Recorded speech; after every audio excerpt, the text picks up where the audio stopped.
Saya banggakan seluruh peserta Studium General tahun 2025.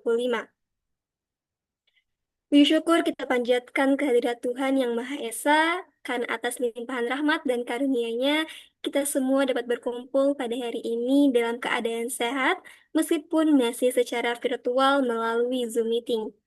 Salawat serta salam, marilah kita sampaikan kepada junjungan Nabi besar Muhammad SAW yang telah membawa kita dari zaman kegelapan menuju zaman yang terang benderang seperti saat ini.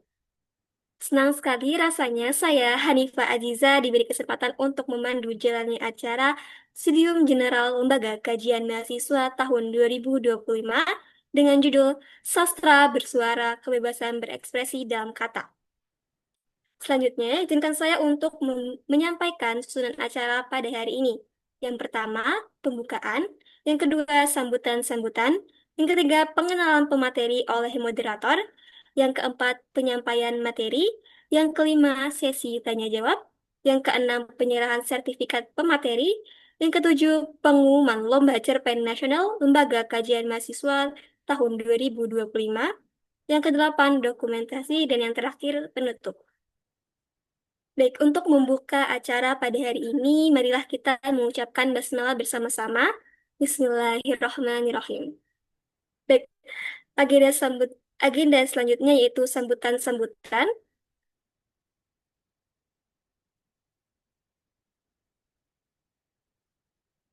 Sambutan yang pertama akan disampaikan oleh dosen pembimbing Lembaga Kajian Mahasiswa periode 2025-2026, Bapak Dr. Irsyad Ridho SPD MHUM, kepada Bapak Irsyad, waktu dan layar disilahkan.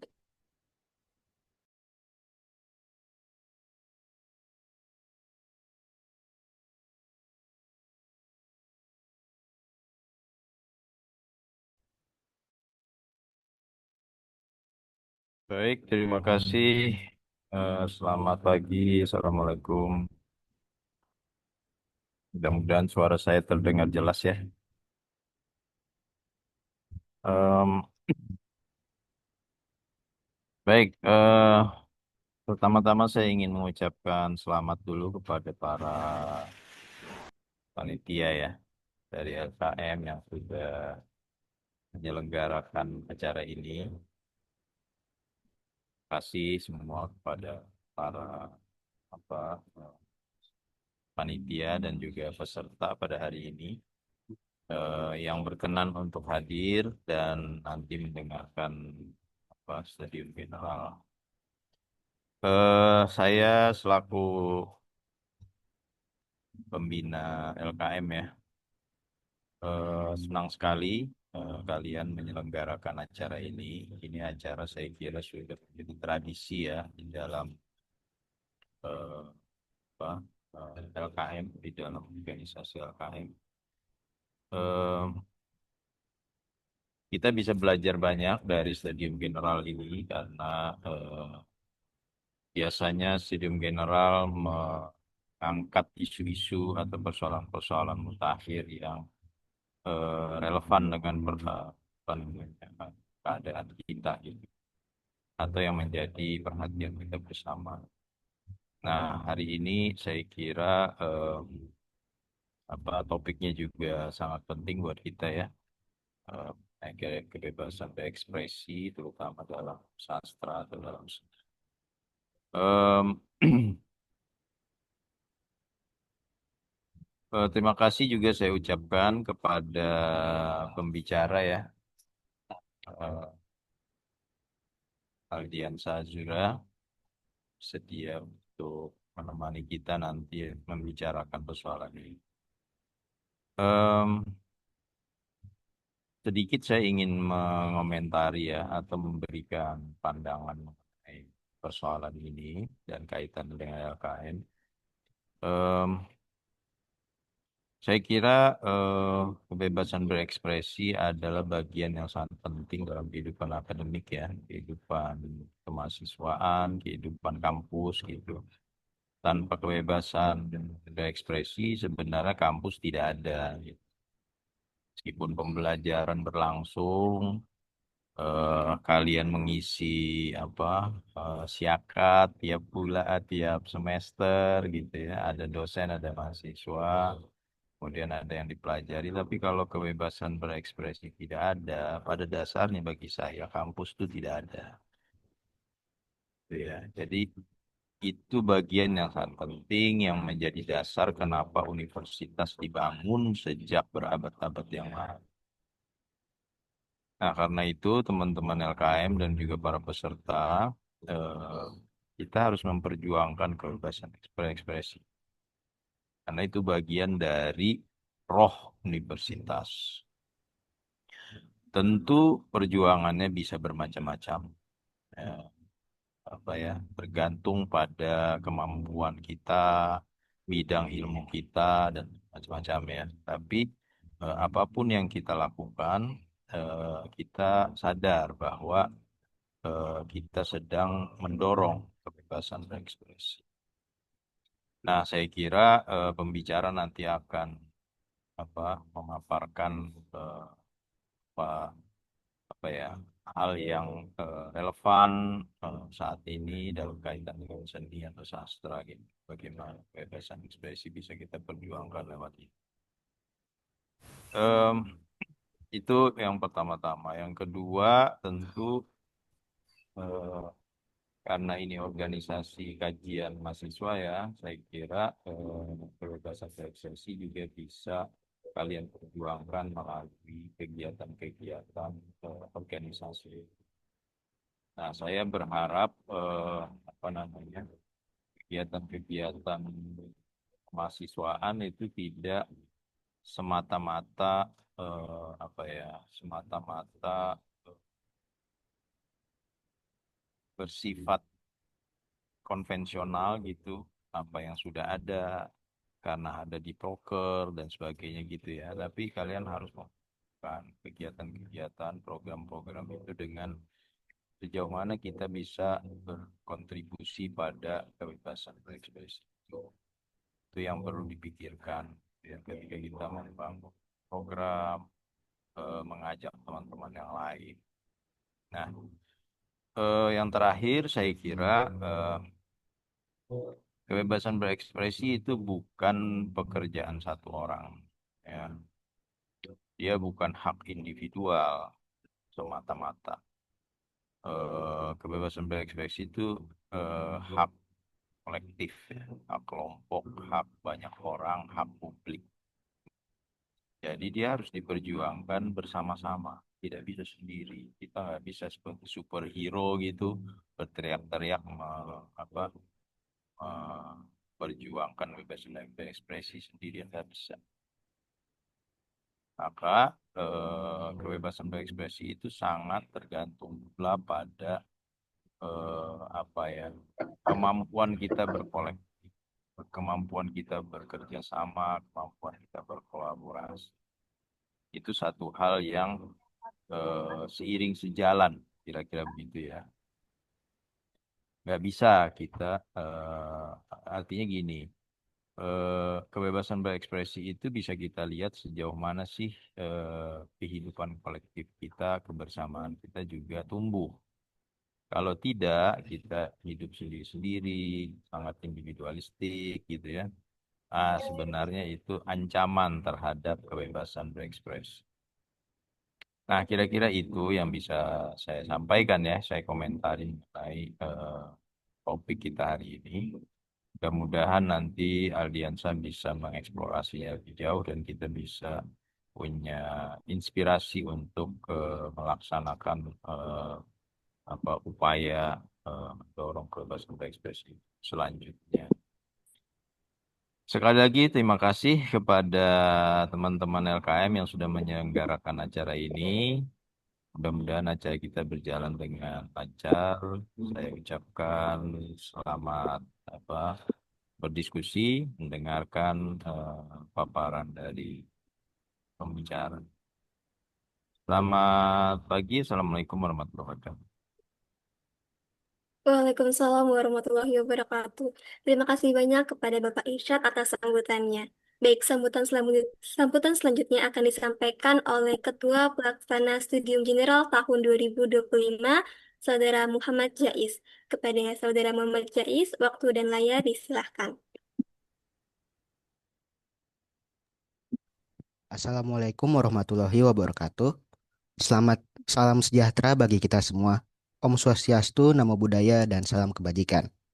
Yang terhormat, Bapak dosen pembimbing Lembaga Kajian Mahasiswa, Bapak Irsyad Ridho.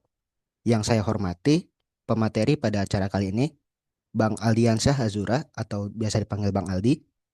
Yang saya hormati, Ketua Umum Lembaga Kajian Mahasiswa, Kak Salsabila Azhara. Yang saya hormati, seluruh panitia serta hadirin yang berbahagia. Pertama-tama marilah kita panjatkan puji syukur kehadirat Tuhan Yang Maha Esa. Karena atas rahmat dan karunia-Nya kita dapat berkumpul bersama pada acara Studium Generale kali ini. Saya selaku Ketua Pelaksana mewakili seluruh panitia mengucapkan selamat datang dan terima kasih yang sebesar-besarnya kepada rekan-rekan yang telah menyempatkan waktunya untuk hadir pada acara kali ini. Tak lupa saya juga ingin menyampaikan apresiasi yang setinggi-tingginya kepada seluruh panitia yang telah bekerja keras mempersiapkan acara ini.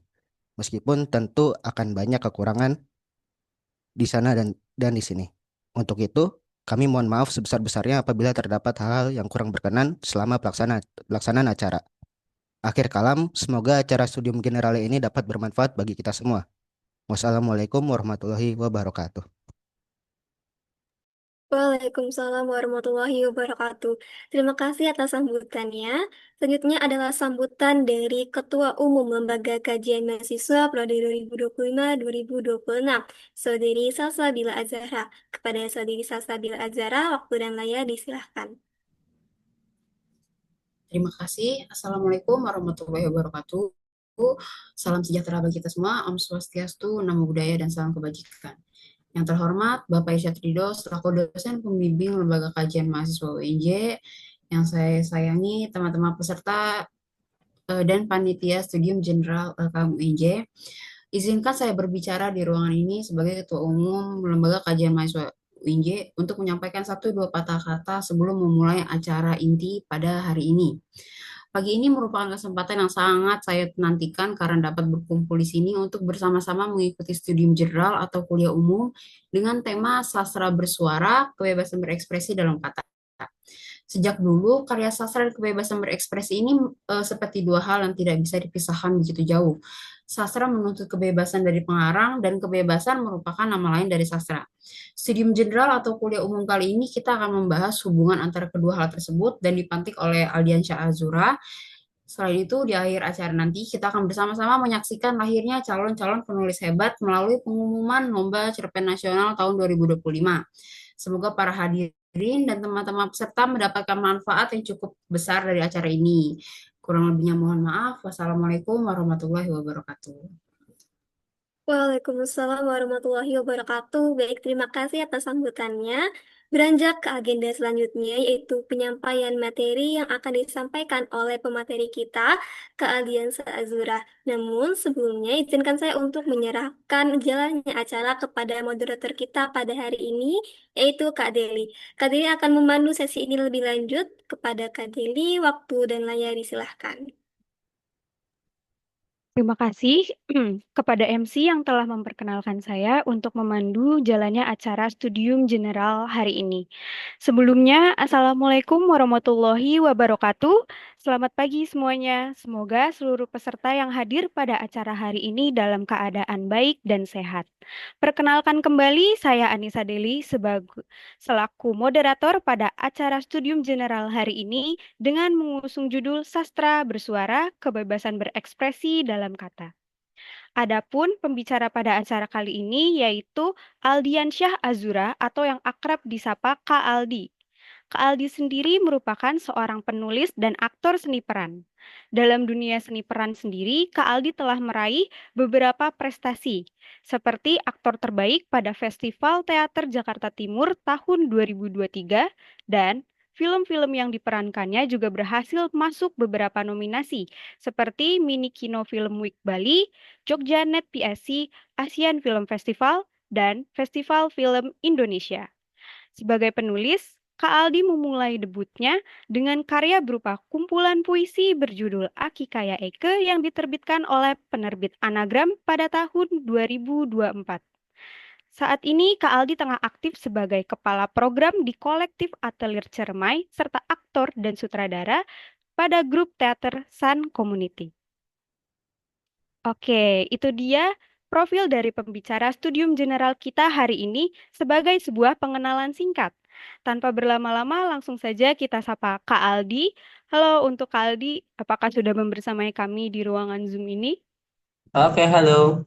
Oke, sebelumnya gimana nih Kak kabarnya untuk hari ini? Baik, baik, baik. Baik banget. Oke, Alhamdulillah. Oke Kak, karena kita udah berkenalan nih dan juga saling mengenal, sekarang kita bisa mungkin masuk ke acara utama yaitu Studium General. Sebelum itu, saya juga mau menginformasikan bahwa akan ada sesi tanya jawab setelah penyampaian materi oleh Kak Aldi. Jadi, bagi teman-teman peserta yang memiliki pertanyaan, boleh banget nih untuk bertanya di sesi tanya jawab nanti. Nah, baik. Untuk selanjutnya, waktu dan layar saya persilakan kepada Kak Aldi untuk menyampaikan materinya. Mungkin boleh dibantu eh, sharing screen share apa? Share screen, sorry. Oke. Oke, selamat pagi teman-teman LKM dan teman-teman juga peserta. Terima kasih banyak sebelumnya untuk teman-teman LKM sudah mempercayai diriku untuk berbicara tentang isu yang sampai saat ini masih penting dan sampai saat ini masih selalu kita perjuangkan karena praktiknya memang belum ideal sama sekali. Eh, Sebenarnya yang akan aku sampaikan lewat PowerPoint-ku agak sedikit general. Tadi kan bahasnya kalau dari moderator dan MC sastra ya. Ini aku akan cukup general, bisa kemana aja, tapi tentu nanti karena latar belakangku juga penulis, kita akan senggol sedikit-sedikit soal sastra. Terus, uh, tapi sekaligus spesifik karena aku mau bahas bagaimana betapa pentingnya kebebasan berekspresi dan juga representasi bagi kelompok minor. Dalam hal ini, aku akan lebih spesifik lagi memberi contohnya adalah kelompok queer. Boleh next?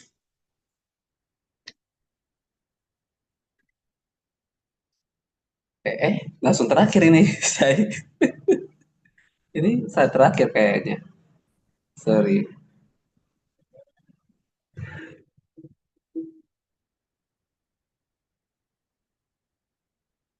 Oke, hilang ya, sorry. Hilang, teman-teman panitia boleh dibantu atau coba dari aku kali ya. Sebentar.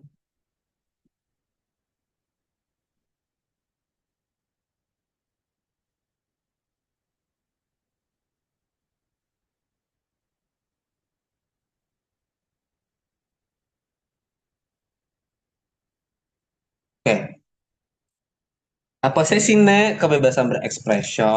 Mungkin teman-teman ketika kita ngomongin kebebasan berekspresi itu yang muncul di dalam kepala pasti pertama kali adalah ham, bagaimana kita bebas menyampaikan aspirasi, bebas menyampaikan pendapat, lalu perangkat-perangkatnya biasanya adalah aksi, demo, lalu kebebasan pers, dan segala macam.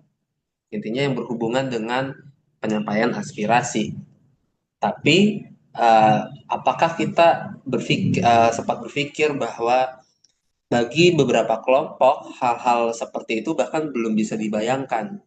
Bagi beberapa kelompok, dalam hal ini kelompok queer, cara berpakaian, cara kita muncul di publik, bahkan itu saja kadang belum bisa dijamin. Jadi, bagaimana kita bisa menyampaikan aspirasi ketika eksistensi kita saja kadang masih dipertanyakan, bahkan seringkali ingin ditiadakan. Oke. Next, aku ngambil beberapa eh, kata ahli yang menurutku cukup mewakili kondisi sekarang gitu. Eh, Kebebasan berekspresi menjadi sangat penting karena kalau kata Stuart Mill, mengungkap satu pendapat itu sama aja artinya dengan merampas kebenaran dari seluruh umat manusia. Jadi lewat pertukaran ide, lewat diskusi, lewat debat terbuka, sebenarnya di situ justru kita bisa menemukan kebenaran yang lebih besar. Mill juga pernah bilang kalau justru akan terlihat bisa ketika kita tidak membela hak seseorang untuk menyampaikan pendapatnya yang berlawanan dengan kita, pendapat yang mungkin kita benci, itu bisa jadi di situ tidak ada kebebasan berekspresi. Karena kan kita juga masih masih suka begitu ya. Ketika ada orang beda pendapatnya, terus kita nggak suka, kita langsung sakat gitu aja. Terus Amartya Sen juga pernah ngomong kalau ya kebebasan berekspresi itu instrumen yang paling penting banget buat pembangunan sebuah negara. Karena dengan begitu masyarakat bisa berpartisipasi aktif, menyampaikan aspirasi, mengkritik kebijakan yang tidak tepat, dan menuntut akuntabilitas dari pemerintah.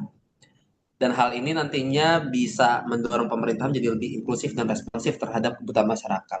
Amartya Sen juga pernah ngelakuin semacam riset, dan dia hasil risetnya adalah uh, dia mendapatkan bahwa negara-negara yang memiliki kebebasan pers itu adalah negara-negara yang cenderung lebih lebih sejahtera dan lebih maju dibandingkan negara-negara yang memang belum mendukung penuh kebebasan pers tersebut. Oke, nah apakah di Indonesian ini, Indonesia ini kita uh, sudah menyelenggarakan kebebasan berekspresi yang cukup ideal? Kurasa belum dan masih sangat jauh, apalagi untuk kelompok minor. Yuk kita coba cek. Di sini aku memang cuma ngasih 3 contoh, tapi nanti aku akan kasih beberapa contoh lain yang uh, juga relate dan mungkin juga ada dari di luar kelompok queer akan aku bicarakan. Oke.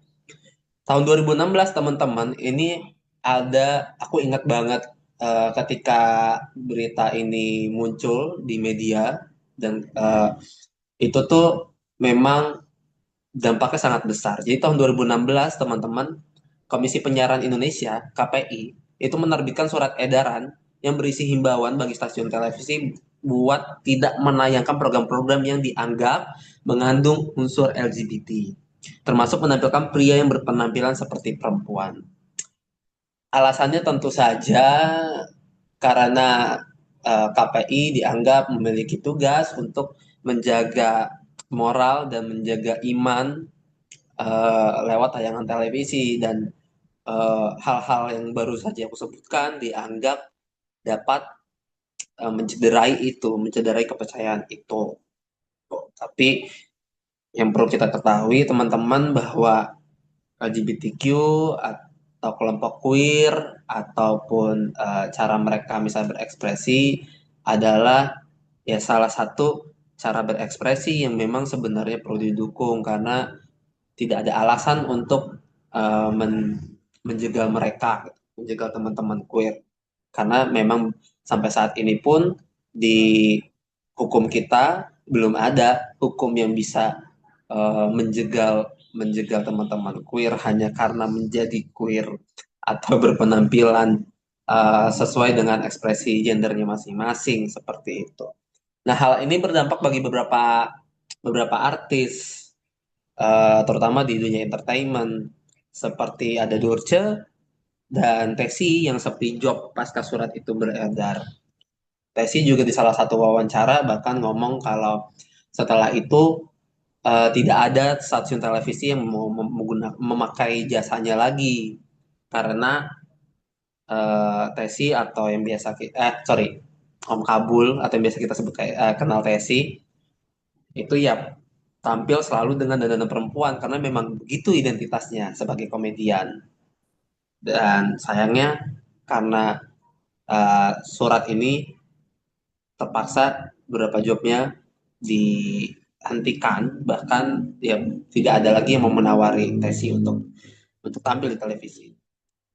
Nah, kasus yang baru-baru juga ada di 2024, Ivan Gunawan, Igun, itu diberhentikan sementara sebagai pemandu acara di Brownies. Oh, teman-teman tahu itu acara kayak semacam variety show atau talk show di Trans TV. Setelah mendapatkan teguran dari KPI, tentu saja menggunakan peraturan yang tahun 2016 itu. Karena dianggap waktu itu dia memakai pakaian-pakaian perempuan itu. Padahal ya itu fashion Igun yang mencoba untuk eh, mengembalikan lagi era 60-an. Sayangnya aku nggak masukin fotonya ya. Tapi he's gorgeous waktu itu. Sayangnya itu kena teguran, tapi sangat salut oleh dengan Ivan Gunawan, karena Ivan Gunawan cukup melawan di sosial media, mengatakan bahwa ya ini salah satu praktik pelanggaran kebebasan berekspresi karena dia sama sekali tidak mengganggu apapun. 2025 ini baru banget dan sering banget terjadi sebenarnya ke teman-teman queer dan jarang sekali kesorot. 2025 acara komunitas Big Star Got Talent yang diselenggarakan di salah satu villa di Bogor digerebek dengan framing pesta seks. Framing-framing negatif ini sering banget kita kelompok queer dapatkan, pesta seks segala macam, sorry, orgi segala macam. Karena memang itu framing yang paling mudah untuk dilontarkan ke kelompok queer, dalam hal ini gay atau cis gay. Karena memang stereotip yang beredar di masyarakat begitu, bahwa teman-teman queer, bahwa teman-teman cis gay ini memang suka pesta seks nih, suka begitu nih, sehingga dengan kompas moral masyarakat Indonesia yang memang menjunjung tinggi kesakralan misalnya, ya tentu saja itu sangat mudah untuk digoreng gitu. Faktanya di acara Big Star Got Talent ini, teman-teman komunitas ini sebenarnya hanya melakukan acara 1 hari saja, dan rangkaian rundown acaranya pun sangat jelas tertera bahwa rundown acaranya hanya pencarian, ajang pencarian bakat, terus karaoke night segala macam, dan ada fashion show segala macam, udah titik. Bahkan ada peraturan-peraturan seperti dilarang membawa kondom, dilarang membawa eh, apa namanya, narkoba dan minum-minuman keras, dan dilarang keras dilarang keras untuk melakukan hubungan seksual misalnya. Itu sangat tertera jelas di do and don'ts-nya. Tapi tetap saja polisi menahan beberapa, sekitar 50 atau 70 orang ditahan, dan dengan tuduhan tadi pesta seks, dan bukti-buktinya ya sangat klise, kondom dan lain-lain. Okay, next. Ya. Pendapat ditolak, UU ITE bertindak. Oke, sebelumnya sorry, kayaknya aku mau nambahin sedikit soal ini sebelum ke sana. Selain 3 ini, teman-teman mungkin teman-teman juga eh, pernah ngedengar misalnya beberapa beberapa pemberedelan diskusi tentang queer misalnya, atau bahkan waktu itu ada pemboikatan film yang memang bertemakan queer, yaitu filmnya Om Gari Nugroho yang judulnya Kucumbu Tubuh Indahku, maaf. Itu jadinya mereka kalau nggak salah hanya 1 minggu tayang di bioskop karena setelahnya diturunkan. Terus juga selain kelompok queer, aku akan coba mention misalnya ada yang baru-baru, sesimpel misalnya retreat dari ada jamaat gereja tertentu yang digerebek karena dituduh melakukan ibadah tanpa izin di rumah, yang seharusnya teman-teman di iklim atau di negara dengan kebebasan berekspresi yang ideal, seharusnya hal-hal seperti itu tidak terjadi lagi. Karena lagi-lagi kebebasan berekspresi kan sebenarnya sampai bagaimana kita menyampaikan aspirasi. Kalau sampai perangkat atau prasarananya untuk menyampaikan aspirasi saja tolak di bredel, uh, maka bagaimana kebebasan berekspresi itu bisa berlangsung itu. Dan sebenarnya masih banyak lagi yang berkaitan dengan kelompok-kelompok minornya. Oke, oke. Pendapat tolak UU ITE bertindak. Ini aku dapatkan datanya dari 3 sumber, tempo.co, theconversation.com, dan bbc.com. Yang pertama, 316 sampai 322 antara Januari 2019 sampai Mei 2022 karena UU TE tidak hanya pidana namun juga ancaman hukum. Jadi ada 316 sampai 332 korban. Dan ini sudah pasti dia penyalahgunaan UU TE. Jadi kasusnya nggak jelas apa tapi langsung dilaporkan lewat UU TE. Kan yang sering kita temui misalnya ada kritik terhadap pemerintah atau kritik terhadap lembaga tertentu, uh, terus tiba-tiba dilaporkan karena UU TE. Kasus yang sebenarnya lumayan lama ada, mungkin teman-teman masih ingat Prita. Waktu itu ramai koin untuk Prita. Itu aku lupa, mungkin tahun 2010 awal atau agak lupa, sorry. Jadi kasus itu teman-teman, uh, Bu Prita ini sebenarnya dia lewat surel, lewat email, lewat blog, dia menyampaikan keberatannya terhadap satu rumah sakit eh, karena pelayanan yang tidak baik, tapi rumah sakit itu justru melaporkan Ibu Prita dengan pasal UU ITE, gitu, pencemaran nama baik segala macam. Dan Bu Prita divonis dan ditahan di penjara, gitu. Dan waktu itu ada penggalangan dana yang cukup masif sekali karena masyarakat Indonesia waktu itu cukup sadar bahwa ini adalah praktik pelanggaran kebebasan berekspresi yang dalangnya tuh orang yang memiliki power. Lalu selama 2014-2019 ada 241 orang dikriminalisasi, 82 diantaranya karena dianggap menghina Presiden Jokowi. Teman-teman yang kalau masih ingat kasus-kasus meme Jokowi dan dilaporin, itu juga ya salah satunya. 2020, 4.790 orang diperiksa via UU TE. 32% terkait pencemaran nama baik, 700-nya dirazia tahanan.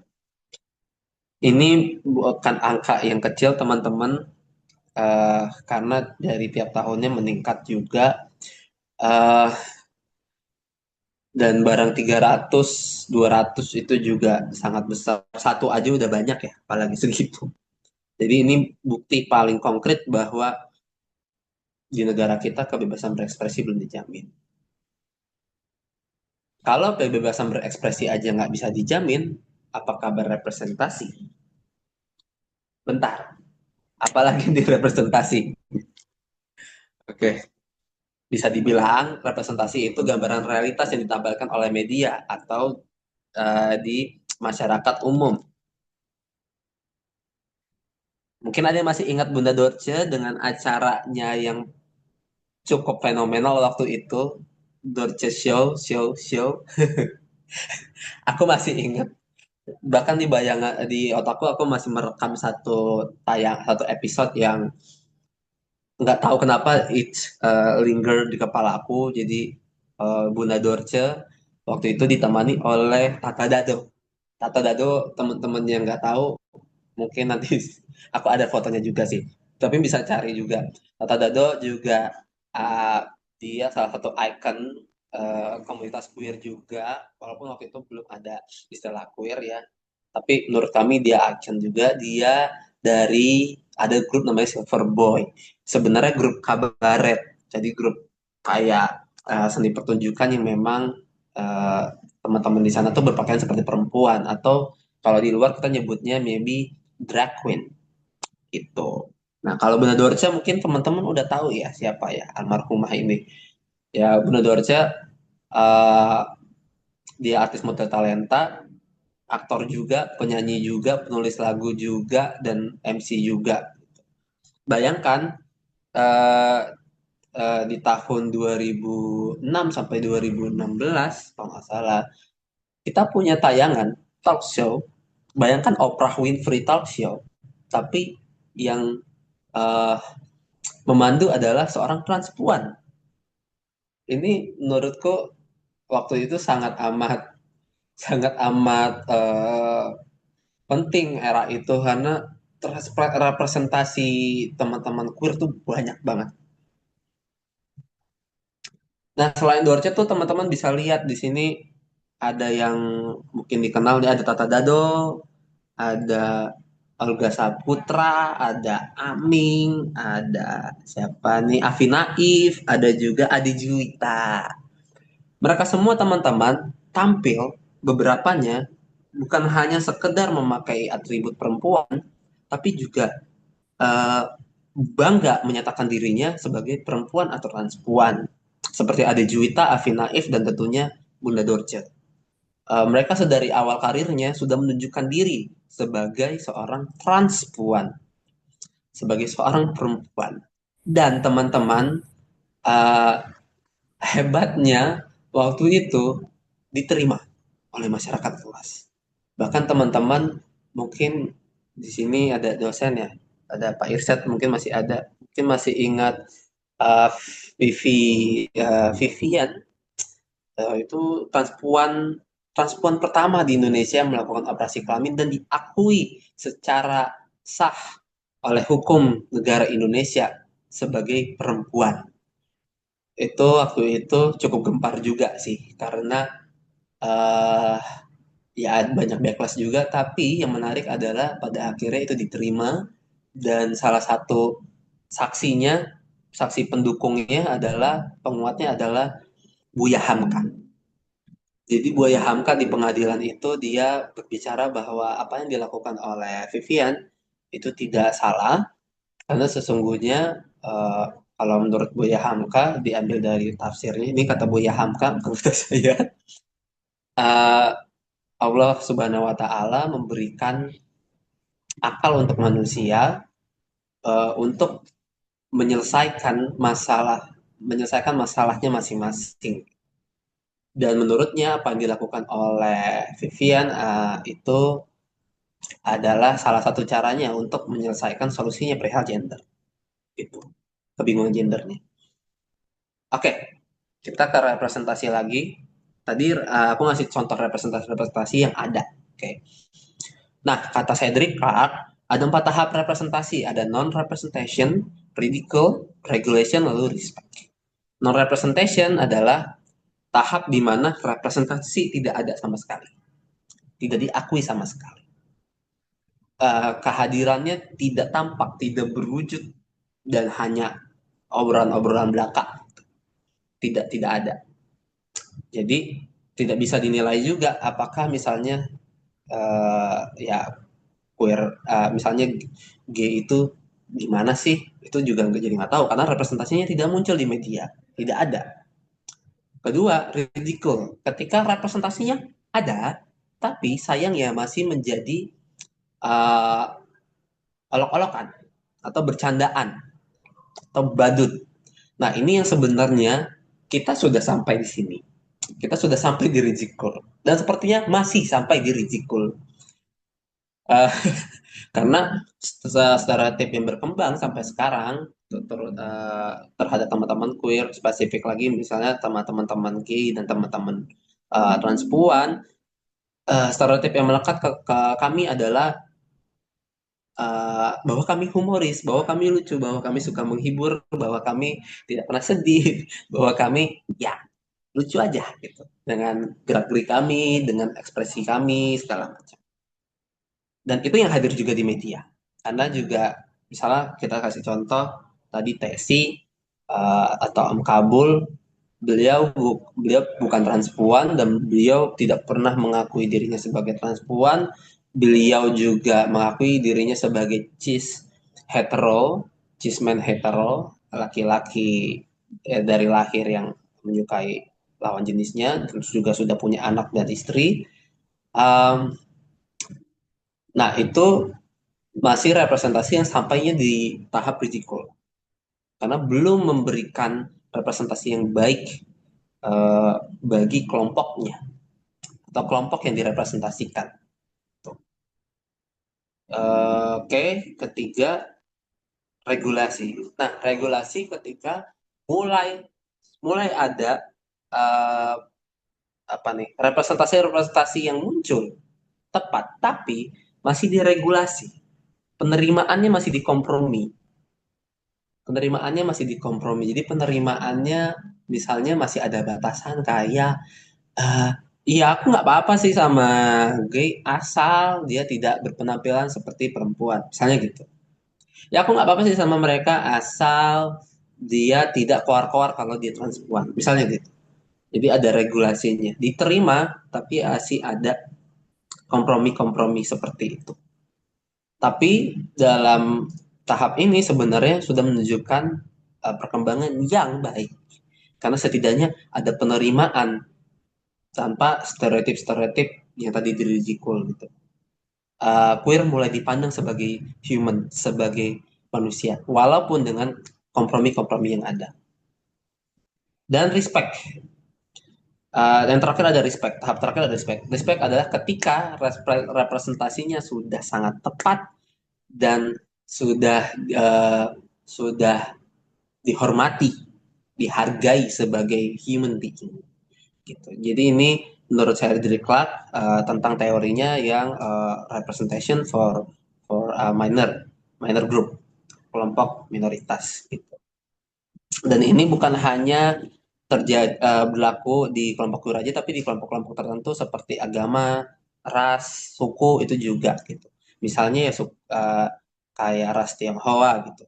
Teman-teman Tionghoa seringkali kan digambarkannya gimana? Digambarkannya ya juga kadang sih lucu gitu, masih ada di tahap ridicule gitu. Kayak suka ngitung berapa duitan apa terus ngomongnya hayya kayak gitu. Nah, itu adalah representasi yang tidak tepat dan masih di tahap ridicule tadi gitu. Padahal ada layer-layer tertentu yang bisa saja dikupas dari situ. Oke, kita lanjut ya. Kebebasan berekspresi pada akhirnya bagi kelompok minor tidak berhenti pada bagaimana kita dapat menyampaikan aspirasi, tapi juga tentang bagaimana kami direpresentasikan. Jadi kalau teman-teman tadi kita di awal ngebahas soal bahwa kebebasan berekspresi itu menyampaikan aspirasi. Nah, aku balikin lagi. Bagi kelompok minor, bahkan hal itu belum bisa dibayangkan dengan sangat ideal. Boro-boro nyampein aspirasi, orang pakai baju aja sesuka kita kita masih dikomenin kok. Kadang kita cuma keluar dengan aku pakai lipstick, kadang masih bisa ditimpukin batu segala macam.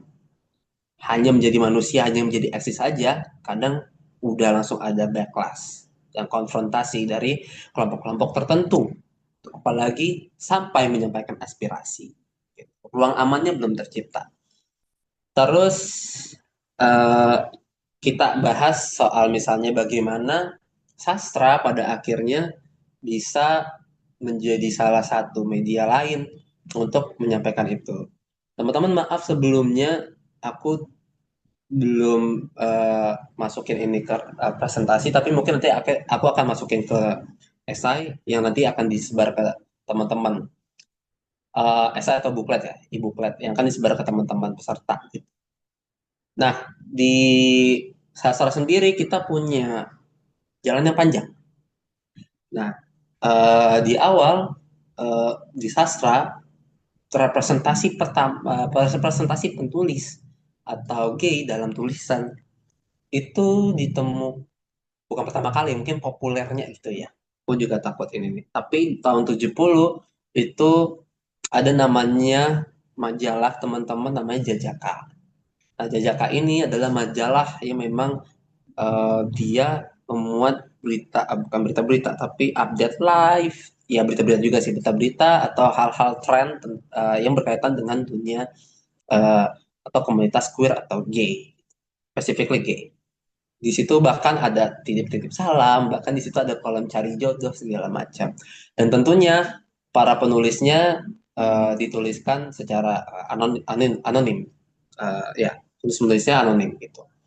Nah, setelah Jajaka teman-teman di 80-an akhir 90-an itu ada berganti. Jadi bukan lagi Jajaka tapi majalah Gaya, majalah Gaya Nusantara. Itu sama sebenarnya meneruskan semangatnya Jajaka aja. Kontennya kurang lebih hampir mirip gitu. Ada cerpen, ada puisi, ada apa namanya? Ada ya tadi titip-titip salam, cari jodoh segala macam. Dan bahkan berita-berita misalnya kayak ada yang digerebek apa segala macam itu ada juga gitu. Dan itu ada komunitasnya juga Gaya Nusantara yang di eh, prakarsai oleh Om Dede Utomo. Dia juga kalau nggak salah jurnalis. Nah, bisa dilacak di situ teman-teman. Nanti mungkin boleh dicari atau mungkin nanti aku bisa kasih link arsip tentang majalah Gaya Nusantara kalau teman-teman yang penasaran mau lihat. Dan kayaknya aku ada juga tentang Jajaka gitu. Nanti boleh aku kasih. Di situ menarik banget karena itu salah satu bukti bahwa dulu kita punya media yang cukup inklusif untuk teman-teman queer dan LGBT. Eh, karena itu jadi ruang aman kita pada akhirnya. Nah, 2000-an awal teman-teman di pop, sastra misalnya, di sastra eh, populernya, itu juga banyak unsur-unsur LGBT yang pada akhirnya masuk dan karena diterima-terima aja. Misalnya Dewi Lestari di bukunya Tabeb Supernova misalnya dan serialnya ya. Itu ada dua tokoh yang memang ditunjukkan dia adalah seorang pasangan gay. Dan eh, menariknya digambarkan dengan cukup adil, tidak stereotip itu. Terus yang lainnya misalnya ada bukunya Andre Laksana, itu judulnya Lelaki Terindah, itu sempat dibahas jadi salah satu novel yang paling menarik tahun itu di Kompas kalau nggak salah. Terus ada juga Clara Eng, eh, Gerhana Kembar, itu menceritakan kisah romansa lesbian. Dan yang paling penting sebenarnya adalah aku akan sebut tahun 2016 itu kemenangannya, oh sorry 2015, 2015, 2016 itu kemenangannya Norman Erickson Pasaribu di sayembara naskah, manuskrip puisi DKJ dengan manuskripnya yang berjudul Sergius Mencari Bacchus. Kenapa itu jadi momen penting? Karena kemenangan itu Norman Erickson seperti membuka gerbang seluas-luasnya bagi teman-teman penulis queer. Karena setelah itu kita seperti punya harapan. Oh bisa ya, isu kita dibawa dan dipandang dan menang. Lalu diterbitkan oleh penerbit mayor karena bukunya Norman juga diterbitkan oleh Gramedia, penerbit yang lumayan mayor gitu. Nah, setelah Norman pada akhirnya muncul lebih banyak sebenarnya penulis-penulis queer gitu. Ya ada Henry Julius, ada misalnya Rio Johan, ada yang paling baru sekarang ada Crystal Firdaus, ada Awicin, ada Minanto, ada eh, saya sendiri. Salah satu yang sangat terinspirasi juga sama Norman Erickson. Nah, teman-teman, Norman Erickson adalah salah satu contoh dari bagaimana ketika representasi bisa tercapai. Dan sastra ternyata kayak Matrix. Kayak ada life hack, bukan life hack, kayak quote, kayak cheat. Karena lewat sastra ternyata kebebasan, ilusi yang tadi tuh yang kebebasan berekspresi tadi itu bisa hadir. Bahwa kebebasan berekspresi itu ada, itu hadir ternyata di sastra. Kalau kita lihat-lihat. Kenapa? Karena di sastra seperti ada dua strategi yang muncul, yaitu visibilitas sekaligus invisibilitas. Visibilitas bagi kelompok minor sangat penting, tapi invisibilitas bisa jadi strategi. Nah, dalam sastra, dua hal ini dimungkinkan. Isunya bisa jadi visible, tapi di satu sisi orang menyampaikannya atau cara menyampaikannya bisa jadi invisible. Jadi ini ya yang ternyata aku temui cukup menarik di sastra begitu. Selain itu juga eh, posisi sastra di kita yang memang belum terlalu, katakanlah belum terlalu sepop atau semasif media film atau media televisi atau media musik, masih memungkinkan kita masih bisa bergerak, masih ada ruang gerak setidaknya dalam clandestine gitu teman-teman. Karena eh, jujur aku salah satu penulis yang eh, secara terang-terangan menunjukkan posisiku dan menunjukkan identitasku, dan alhamdulillahirabbil alamin sampai sekarang masih aman dan masih bisa berbicara di sini. Jadi jadi ya kurasa aku sadarnya gitu pada akhirnya, oh ternyata bisa ya. Di sastra masih ada ruang gerak kayak gini. Beda sama di film, karena aku juga di film ya. Di film dan misal apalagi teater misalnya, kadang masih ada ketakutan untuk menyampaikan aspirasi-aspirasi mengenai isu tersebut gitu. Nah, kalau di sastra kayaknya masih ada ruangnya, karena itu tuh tadi ada dualitas itu, ada visibilitas tapi invisibilitas sebagai strateginya masih bisa dimainin gitu lewat anonimus, bahkan sesimpel kayak dalih-dalih kayak, ya saya ini hanya menuliskan fakta, itu kadang masih bisa gitu. Jadi sastra pada akhirnya teman-teman menurutku sampai sekarang masih jadi salah satu perangkat atau sarana yang mungkin masih ideal untuk menyampaikan aspirasi kita gitu. Karena ternyata masih ada ruang aman di sastra itu.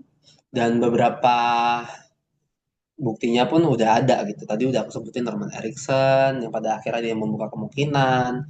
Lalu misalnya ada, ya paling kita kenal adalah Pramudia Anantatur yang eh, membuka membuka alternatif, pandangan alternatif bagi sejarah kita gitu. Dan juga membuka diskursus-diskursus mengenai beberapa hal termasuk feudalisme dan perempuan dalam perlawanan perempuan terhadap feudalisme misalnya. Nah, itu sampai sekarang kan Pramudia terus dibahas, karya-karya terus dibahas, isu-isu yang dibawa pun terus dibahas.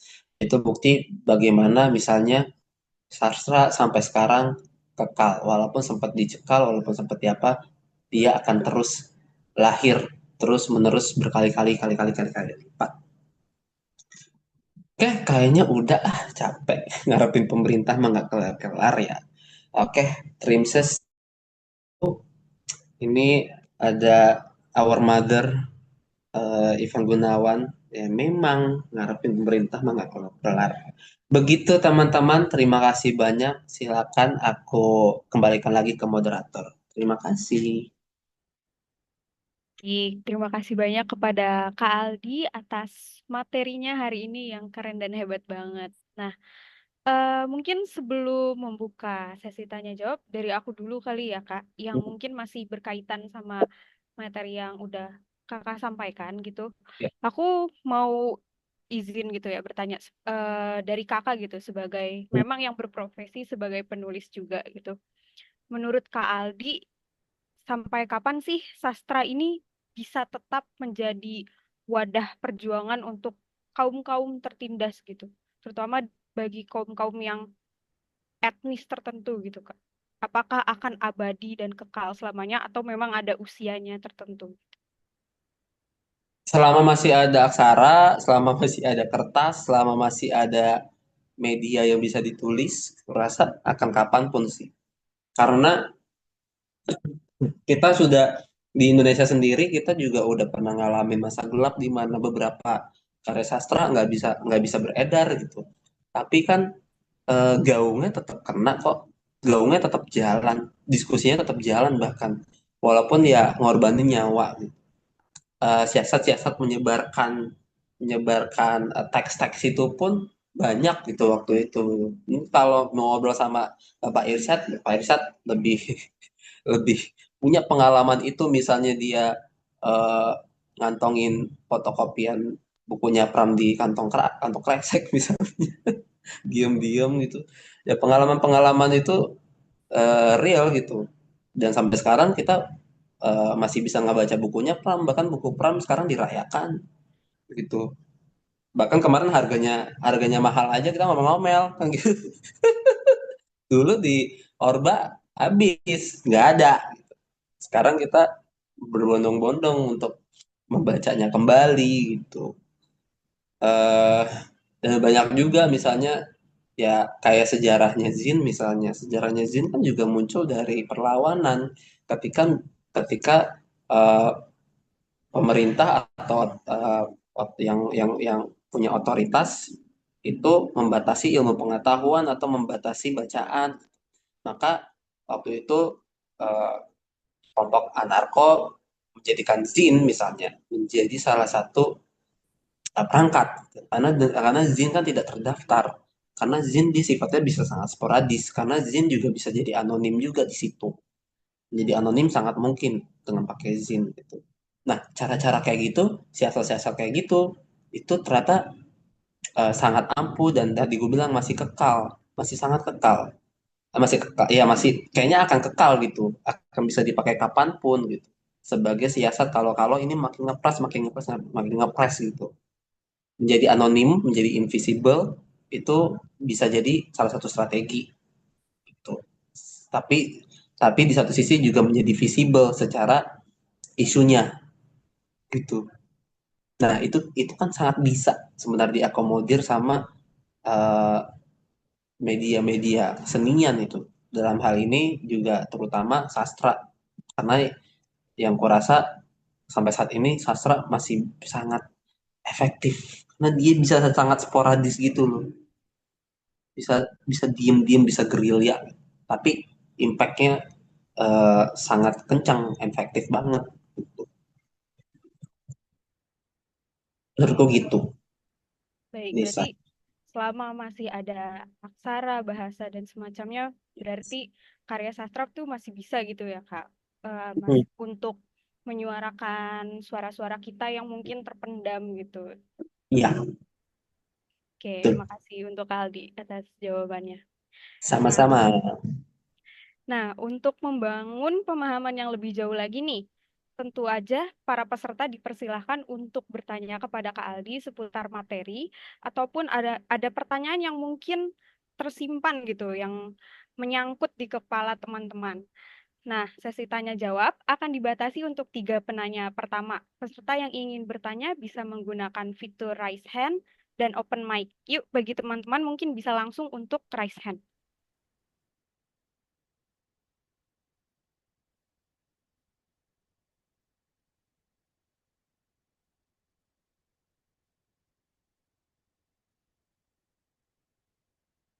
Boleh jangan malu-malu. Malu-malu. Jadi teman-teman, mungkin ada yang ingin bertanya seputar karya sastra gitu, atau ada yang ingin bertanya gitu seputar Kak, gimana sih caranya menulis dan segala macam gitu. Boleh ayo teman-teman untuk Boleh langsung apapun raise ya. hand.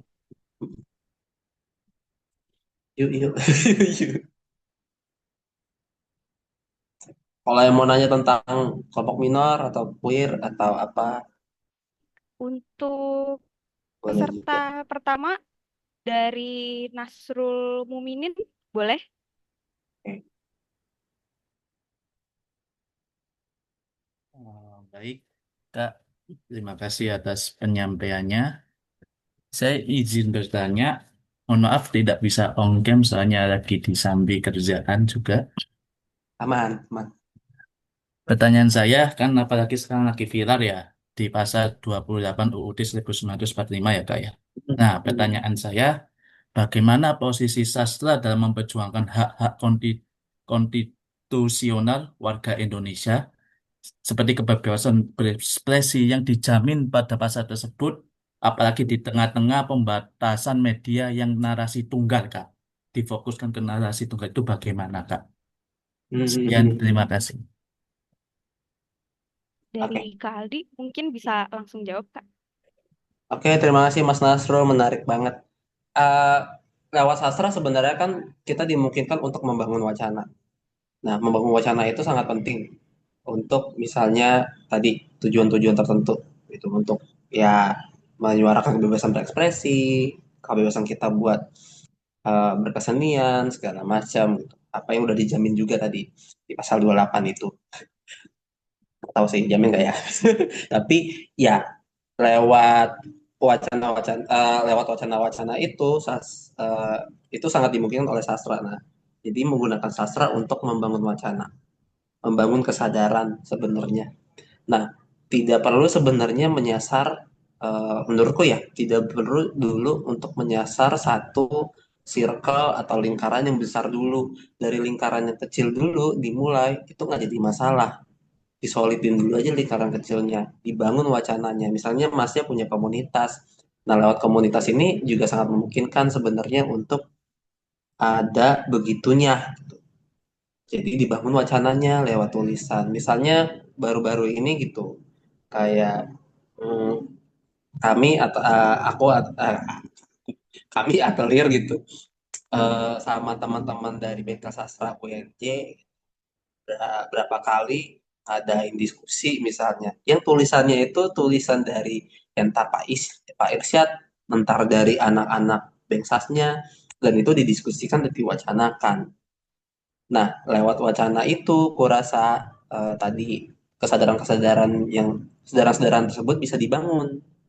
Nah, ketika kesadarannya sudah dibangun, wah kita ternyata perlu nih buat begini, buat begitu, buat begini.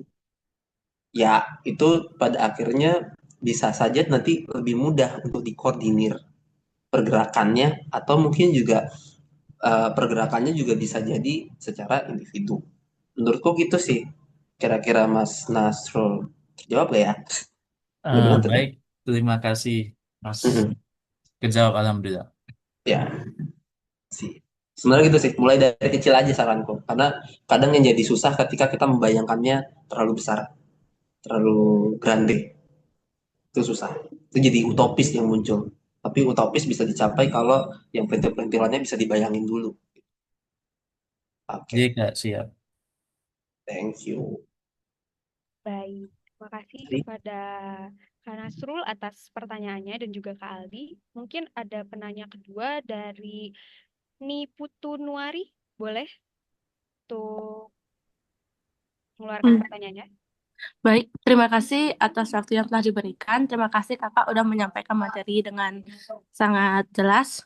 Di sini saya izin bertanya, menurut Kakak bagaimana sih perkembangan teknologi dan media sosial itu bisa mempengaruhi peran sastra sebagai wadah kebebasan yang cukup efektif dalam berekspresi di era digital ini?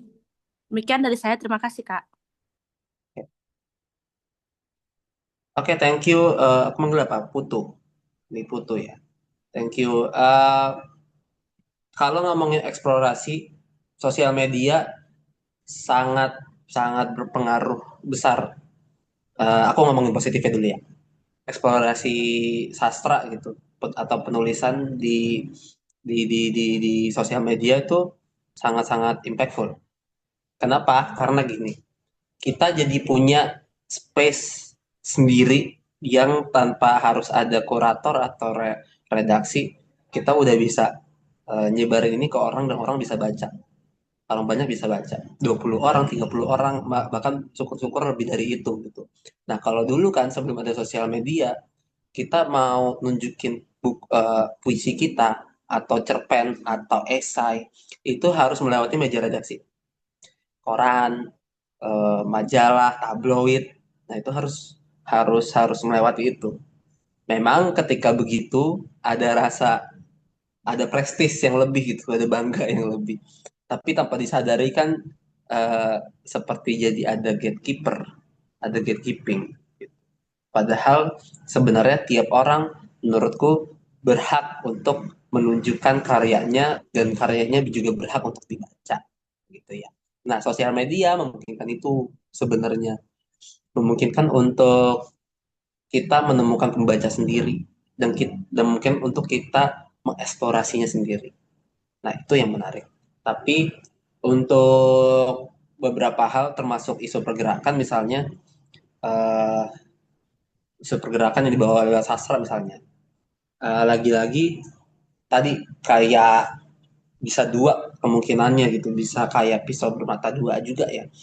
Jadi visibilitasnya naik, which is itu penting karena kesadarannya jadi bisa nyentuh banyak orang, bisa menyentuh lebih banyak lagi kesadaran orang gitu. Tapi juga ketika visibilitas naik, resikonya juga naik. Nah, masalahnya adalah apakah kelompok-kelompok ini, kelompok-kelompok yang bergerak ini sudah memikirkan hmm, mitigasi ketika hal-hal itu terjadi, ketika hal-hal kayak dilaporin di UU ITE apa segala macam itu terjadi itu udah ada belum mitigasinya. Nah, jadi kurasa jawabanku tadi gimana perkembangannya dan dengan teknologi ini tadi, kalau apalagi dengan sosial media ya, eh, tentu memudahkan kita untuk menemuin banyak pembaca, tapi juga satu sisi buat kepentingan pergerakan itu harus hati-hati juga. Kita bisa lebih nyampe banyak orang, tapi banyak orang juga yang bisa lebih banyak orang juga yang bisa nimpukin kita pakai macam-macam batu mungkin gitu menurutku. Terjawab nggak kira-kira? Kejawab kakak. Terima kasih kak. Sama-sama. Baik, terima kasih kepada Niputu Nuari dan juga Kak Aldi yang sudah menjawab pertanyaan kedua. Mungkin ini ada pertanyaan ketiga ya Kak, dari kolom Oke. chat dari peserta bernama Widana Lutfiani yang bertanya, halo Kak, perkenalkan, saya Widana. Saya nggak suka baca, tapi suka mengarang dan menulis Kak. Dan kadang Gitu. saya suka merangkai kata-kata saya sendiri. Apakah hal itu bisa memacu skill potensi diri? Bagaimana agar kita tetap semangat buat mengekspresikan suara hati diri sendiri melalui tulisan agar lebih baik dan bagus? Terima kasih. Oke. Siapa tadi maaf namanya? Widana Kak. Widana. Ya. Widana. Oke, halo Widana. Eh, Terus menulis, tapi saranku coba mulai membaca. Karena aku nggak bisa bilang bahwa kita bisa menulis tanpa membaca. Gitu. Apalagi misalnya kamu mau menulis yang tujuannya misalnya bikin karya apa, lalu dipublikasikan segala macam. Saranku tetap baca. Mulai baca dan mulai lebih banyak baca. Gitu. Karena aku selalu mengandaikannya pekerjaan menulis itu kan produksi ya. Nah, ketika produksi kita butuh modal, kita butuh konsumsi dulu. Gitu. Kita butuh konsumsi dulu tuh. Kalau aku make kata-kata temenku ada Safar Nurhan penulis juga. Mungkin agak kasar tapi ini aku suka banget. Kayak kita gimana caranya mau BAB kalau kita belum makan. Nah, ini kan nggak akan keluar fesesnya gitu. Jadi harus makan dulu baru bisa dikeluarin fesesnya. Nah, aku rasa eh, ketika ingin menulis maka mengonsumsi bacaan juga jadi penting gitu. Karena itu nanti akan berpengaruh ke beberapa hal gitu, keluasan cara menulis misalnya, terus uh, gimana kita misalnya lebih mudah untuk mengolah isu, lebih artikulatif dalam menyampaikan isu kita, lebih kayak gitu sih. Gitu. Kalau mau nulis puisi, banyakin baca puisi. Kalau mau nulis cerpen, banyakin baca cerpen. Kalau mau nulis esai, banyakin baca esai gitu. Dan itu akan berasa banget. Aku sendiri aku berasa gitu. Aku lebih fasih, lebih fasih nggak tuh nulis puisi karena bacaanku lebih banyak puisi. Kalau esai aku agak kagok sebenarnya. Kemarin juga pengakuan dosa tuh ke teman-teman HKM. Aku agak sulit menulis esai gitu. Karena memang konsumsi esai ku jujur saja tidak sebanyak misalnya dan tidak seintens aku baca puisi gitu. Jadi eh, kadang nulis esaiku masih rada-rada kaku dan mikir gitu gitu. Jadi eh, makanya akhirnya yang kupikirkan PR-ku ya kalau nulis esai aku harus baca esai banyak gitu. Karena untuk itu, karena aku percaya tubuh kita kan merekam merekam apa yang kita tangkap, bacaan, tontonan segala macam. Nah, ketika kita bacanya banyak, maka rekamannya juga banyak. Nah, nanti itu bisa jadi karena tubuh kita udah rekam, pas nulis itu bisa keluar aja, keluar aja, keluar aja. Gitu sih saranku ya. Tapi terus menulis ya, Widana, yay, keren. Oke, baik. Mungkin untuk Kak Widana sekarang bisa nih ya untuk mulai-mulai membaca karena saran dari Kak Aldi tadi bilang kalau kita itu nggak bisa menulis tanpa membaca. Jadi ayo untuk biasakan kegiatan membaca. Nah, selanjutnya ada pertanyaan keempat, Kak. Ini juga sama dari kolom chat dari peserta bernama Humairotum Maratur Rizkiah yang Hmm. bertanya, sastra itu kan bahasanya tidak menentu, kadang santai atau bahkan mungkin terlalu vulgar dan sadis untuk dibaca. Nah, kata beberapa orang itu nggak apa-apa banget. Buat sastra itu lebih menarik dengan bahasa yang berbeda untuk penyampaian suara yang lebih nyaman gitu.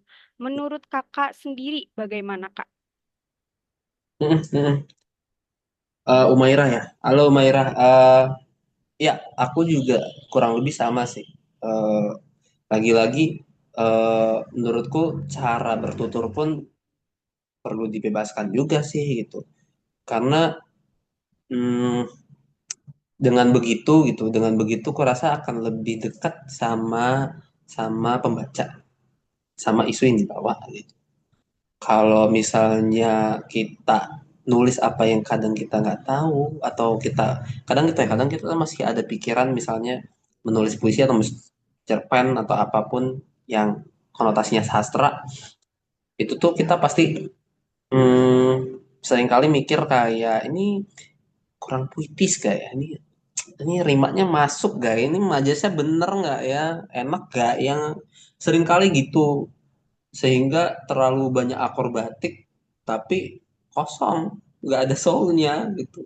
Nah aku tuh lebih mending yang ya udah kamu pakai bahasa sehari-hari misalnya bahasa yang santai. Kalau emang butuh vulgar silakan vulgar gitu. Kalau butuh brutal silakan brutal sesuai kebutuhan. Tulisan kita kadang punya kebutuhan sendiri kan. Gitu. Nah dengan menurutku dengan begitu itu tadi gue bilang jadi lebih dekat sama pembacanya dan jadi lebih dekat juga sama kita. Kalau penulisnya aja jauh apalagi membaca itu jadi menurutku ya pandanganku begitu soal gaya bahasa. Jadi aku sangat justru sangat mendukung keberagaman gaya bahasa dalam dalam penulisan eh, karya sastra apapun itu mediumnya itu. Thank you. Baik. Thank you Eh, Humairotum. Terima kasih kepada Kak Aldi untuk jawabannya di pertanyaan terakhir. Nah, eh, karena udah ada 4 penanya nih dan juga sayang banget adanya keterbatasan waktu, maka sesi tanya jawab dicukupkan. Dan aku izin untuk membaca kesimpulan dari materi yang udah disampaikan oleh Kak Aldi tadi. Jadi, kebebasan berekspresi adalah sebuah penyampaian aspirasi dari berbagai kelompok masyarakat. Sejalan dengan itu, John Stuart Mill pun berpendapat bahwa membungkam kebebasan pendapat atau ekspresi itu sama dengan merampas kebenaran dari seluruh umat manusia yang ada di dunia. Di Indonesia sendiri, kebebasan ekspresi masih belum ideal, terutama bagi kelompok minor, seperti adanya kebijakan dari Komisi Penyiaran Indonesia yang menerbitkan surat edaran bagi stasiun televisi untuk tidak menayangkan program atau tayangan televisi yang mengandung unsur LGBT, termasuk larangan untuk menampilkan pria berpenampilan seperti perempuan hingga menimbulkan dampak bagi artis seperti Dorce dan Tesi yang kehilangan pekerjaannya. Jika perangkat atau sarana untuk menyampaikan kebebasan berekspresi pun dibatasi atau diganggu, maka kebebasan berekspresi pun tidak bisa hadir sebagaimana mestinya. Hal lain yang membuktikan bahwa Indonesia masih sangat pasif dalam hal kebebasan ekspresi adalah dengan adanya Undang-Undang ITE yang bisa memvonis masyarakat Indonesia ketika menyampaikan kritik kepada petinggi negara. Kemudian, pembatasan kebebasan ekspresi secara tidak langsung akan memengaruhi adanya representasi yang ditampilkan oleh media yang merupakan realitas yang ada di gambaran kehidupan manusia. Adanya pembatasan dari kebebasan berekspresi pun membuat para kelompok minor mau tidak mau, bahkan sampai sekarang menyalurkannya melalui bentuk karya sastra. Salah satunya yaitu majalah Gaya Nusantara yang telah menjadi media inklusif bagi teman-teman queer ataupun dalam karya sastra populer seperti buku kumpulan puisi karya Norman Erikson Pasaribu berjudul Sergius Mencari Bacchus. Contoh karya tersebut menunjukkan jika sastra pun bisa menjadi tempat atau media untuk menyuarakan kebebasan berekspresi di Indonesia. Terakhir, Kak Aldi juga menyampaikan jika sampai saat ini karya sastra adalah sarana atau media yang sangat efektif untuk menyuarakan kebebasan berekspresi. Nah, Kak, sebelum dikembalikan kepada MC nih, dari Kak Aldi sendiri mungkin ada closing statement pada acara Studium General hari ini? Oh ya, Boleh apa aja, um, Kak? gini, buat teman-teman yang baru mulai menulis, saranku silakan menulis saja, tidak perlu terpaku sama teknis apapun, menulis saja dulu, sampaikan apa yang kamu mau sampaikan. Uh, Coba rely on issue, bergantung sama isu yang dekat sama kamu, yang emang selama ini bikin resah kamu. Gak usah cari yang jauh-jauh, gak usah cari yang seksi-seksi, isunya yang dekat sama kamu aja, gitu. Tulis aja, karena dengan begitu itu akan lebih baik dan berguna buat kamu, juga baik dan berguna buat pembaca, gitu. Buat ekosistem juga bisa jadi lebih baik, gitu. Gitu aja kali ya. Oh, sama sorry. Dan ketika misalnya kamu sudah ada di posisi bisa begitu, jangan lupakan misalnya privilege-privilege yang kamu punya. Always check your privilege agar tetap bisa jadi adil, agar tetap bisa eh, ngayomin semuanya, agar nggak jadi opresor yang lain. Tuh, gitu sih. So, mulai menulis dan terus menulis. Yeay. Penting buat kita. Oke. Terima kasih banyak. Itu closing statement yang bagus banget. Nah, dengerin ya teman-teman. Kalau bagi teman-teman yang mungkin masih ragu dalam membuat karya atau tulisan-tulisan, pokoknya terus menulis aja. Pokoknya dimulai dari tulisan-tulisan kecil juga nggak apa-apa. Pokoknya selalu terus menulis, menulis, dan menulis. Oke. Sekali lagi terima kasih banyak kepada Kak Aldi yang telah membersamai kami selama kurang lebih 1 jam nih Kak pada acara Studium General kali ini. Dan juga aku mau berterima kasih banyak kepada seluruh teman-teman peserta yang udah sangat antusias mengikuti acara kali ini juga sampai akhir. Saya Deli selaku moderator pamit undur diri dan acara akan saya kembalikan kepada Hani selaku MC. Terima kasih banyak. Thank you, Deli. Ya, Sama baik, Kak. terima kasih. Baik, terima kasih kepada Kak Ali yang telah menambah wawasan kita semua, serta kepada Kak Deli yang telah memandu acara dengan sangat baik. Mari kita berikan tepuk tangan virtual untuk keduanya nih, teman-teman.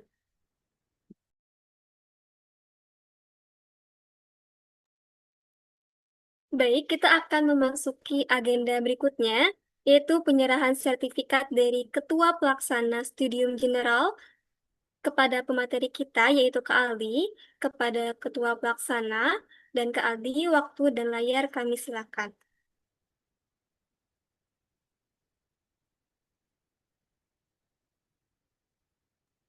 Tiga, dua, satu. Boleh sekali lagi? Oke. Tiga, dua, satu.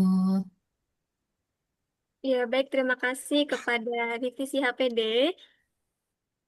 Boleh, sekali lagi saya ucapkan terima kasih kepada Kak Aldi atas ilmu dan pengalamannya yang sangat luar biasa. Baik, agenda selanjutnya, baik, baik. Agenda selanjutnya yang merupakan agenda yang paling tunggu-tunggu yaitu pengumuman pemenang Lomba Cerpen Nasional Lembaga Kajian Mahasiswa tahun 2025. Baiklah, tanpa berlama-lama lagi, saya akan mengumumkan juara tiga terlebih dahulu.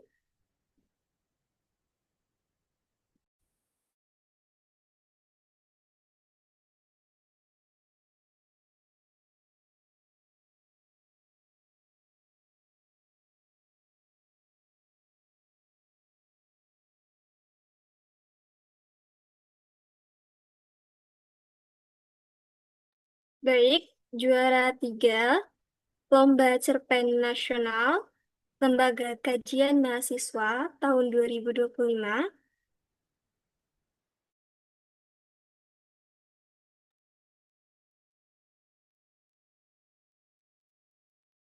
diraih oleh Jumiarti Nuria Bambang. Selamat kepada Jumiarti Nuria Bambang atas karyanya. Baik, selanjutnya juara dua Lomba Cerpen Nasional Lembaga Kajian Mahasiswa tahun 2025 diraih oleh Farah Sandika. Selamat kepada Farah Sandika telah memenangkan juara kedua. Baik, juara satu Lomba Cerpen Nasional Lembaga Kajian Mahasiswa tahun 2025 diraih oleh Maisa Yusuf Fadilah. Selamat kepada Maisa Yusuf Fadilah. Selamat kepada para pemenang. Dan berikutnya adalah nama-nama dengan karya yang terpilih untuk dibukukan. Boleh teman-teman perhatikan terlebih dahulu. Baik, bagi teman-teman yang karyanya belum terpilih, jangan berkecil hati, karena dengan mengikuti lomba ini saja sudah merupakan langkah yang sangat luar biasa. Baik, mungkin kita akan berlanjut untuk mendengarkan satu dua kata dari perwakilan pemenang lomba cerpen kita pada hari ini, yaitu kepada Jumiarti Nuria Bambang, boleh berupa pesan, proses menulisnya, ataupun perasaannya saat ini. Kepada Jumiarti Nuria Bambang, waktu dan layar disilahkan. Eh, Terima kasih sebelumnya, Kak. Maaf saya tidak bisa on cam karena ada kesalahan teknisi. Jujur saya nggak nyangka kalau saya bakal menang kali ini.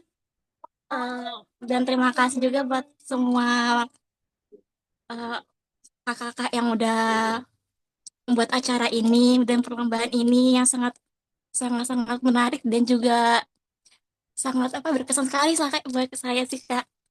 Em, saya jadi bingung mau ngomong apa di sini. Maaf sekali saya gugup sangat salting juga sebenarnya. Saya harap juga eh, di selanjutnya, maaf ya Kak, sebentar saya ada kendala sedikit.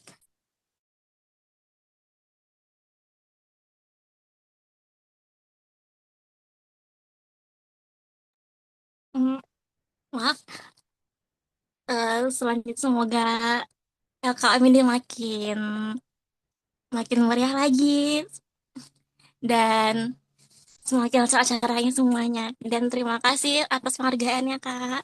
Itu saja, terima kasih. Ya, baik. Terima kasih kepada Jumiarti Nuria Bambang atas satu dua katanya. Sekali lagi saya ucapkan selamat kepada para pemenang dan juga kepada seluruh peserta lomba ECN yang telah menghasilkan karya yang luar biasa. Selanjutnya kepada para pemenang untuk segera menghubungi narahubung LCN untuk proses pencairan hadiahnya ya. Baik, selanjutnya adalah sesi dokumentasi. Untuk sesi dokumentasi akan dipandu oleh divisi HPD. Kepada divisi HPD disilakan.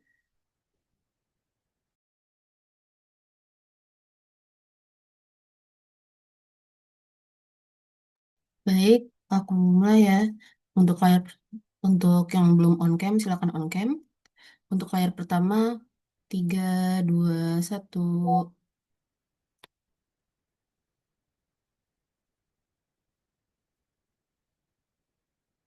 Baik,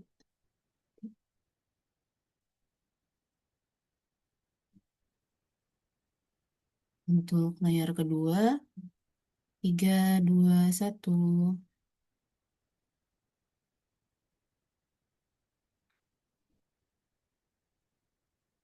Untuk layar terakhir, 3, 2, 1.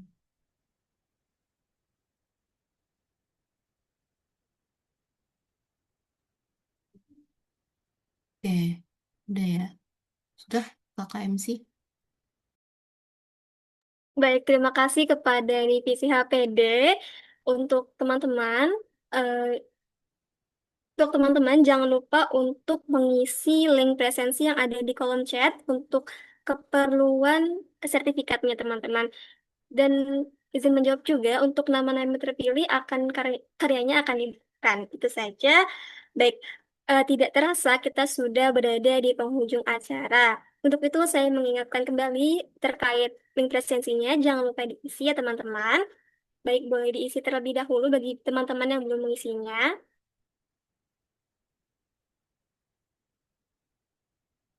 Baik, terima kasih kepada teman-teman yang sudah mengikuti rangkaian acara Studium General ini dari awal hingga akhir. Dan mohon maaf apabila terdapat kesalahan kata atau perbuatan baik dari saya sebagai tuara ataupun teman panitia lainnya. Saya Hanifah Aziza, pamit undur diri. Sampai jumpa di acara Studium General tahun depan. Wassalamualaikum warahmatullahi wabarakatuh. Sampai jumpa teman-teman.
Why do I pull you close and then ask you for space? If all it is to say that is, why is it so hard to say?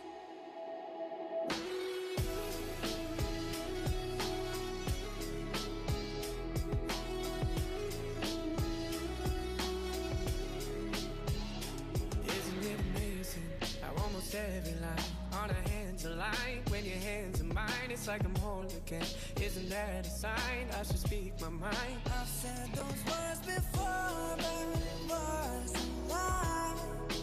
You deserve to hear it 1,000 times. If all it is to say that, why is it so hard to say? If all it is to say that, why am I in my own way? Why do I pull you close and then ask you for space? If all it is to say that is why is it so hard to say?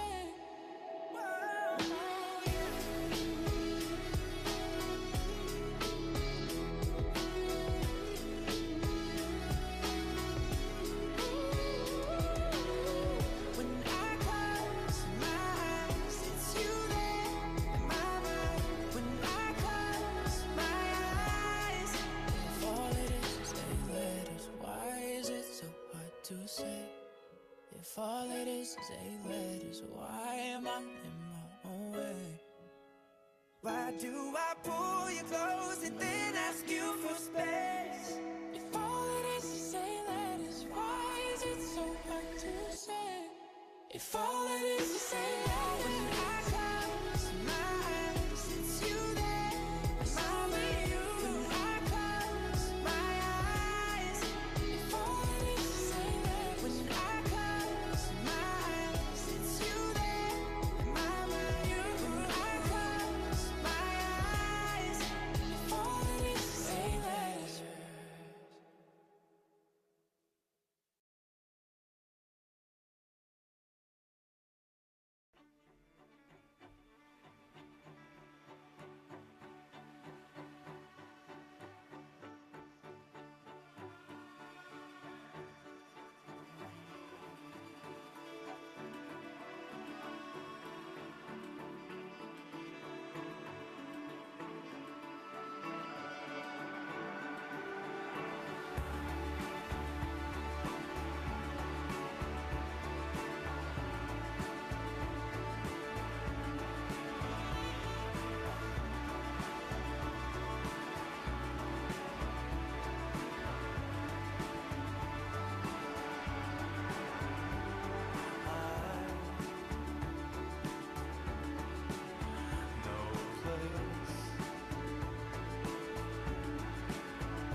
So you're still thinking of me, just like I know you should. I cannot give you everything, you know I wish I could. I'm so high at the moment, I'm so caught up in this. Yeah, we're just young, dumb, and broke, but we still got love to give while we're young, dumb. Young, dumb, and broke. Young, dumb, and broke. Young, dumb, and broke. Young, dumb, broke high school kid.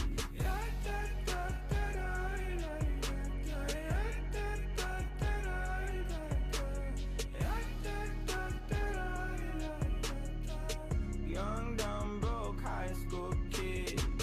We have so much in common. We argue all the time. You always say I'm wrong. I'm pretty sure I'm right. What's fun about commitment when we have all life to live? Yeah, we're just young, dumb, and broke, but we still got love to give while we're young, dumb. Young, dumb, and broke. Young, dumb, and broke. Young, dumb, and broke. Young, dumb, broke high school kid.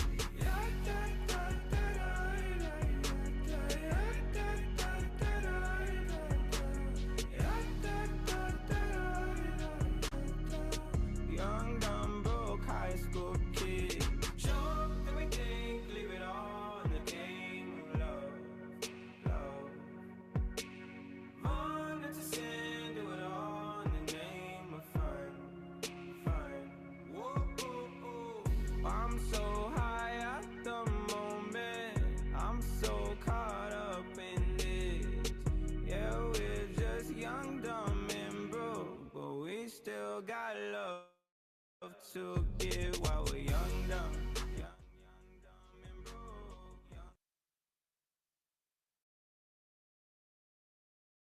Young, dumb, and broke. Young, dumb, broke high school kid.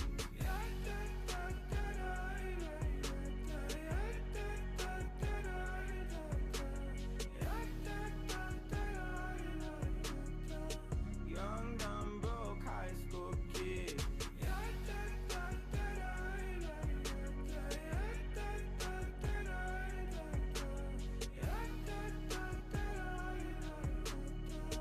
Young, dumb, broke high school kids.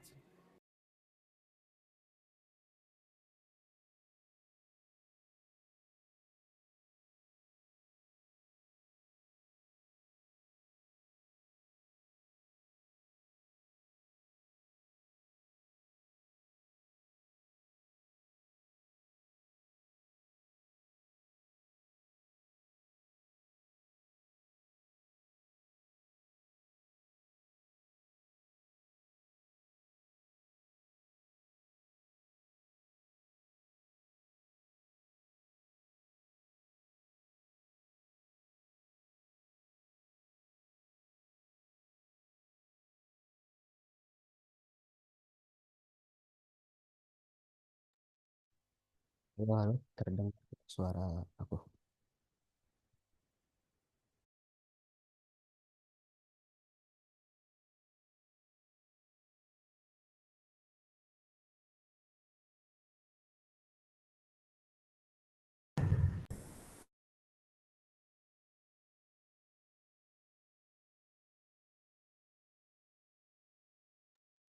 Recordnya bisa dituin dulu, Kak.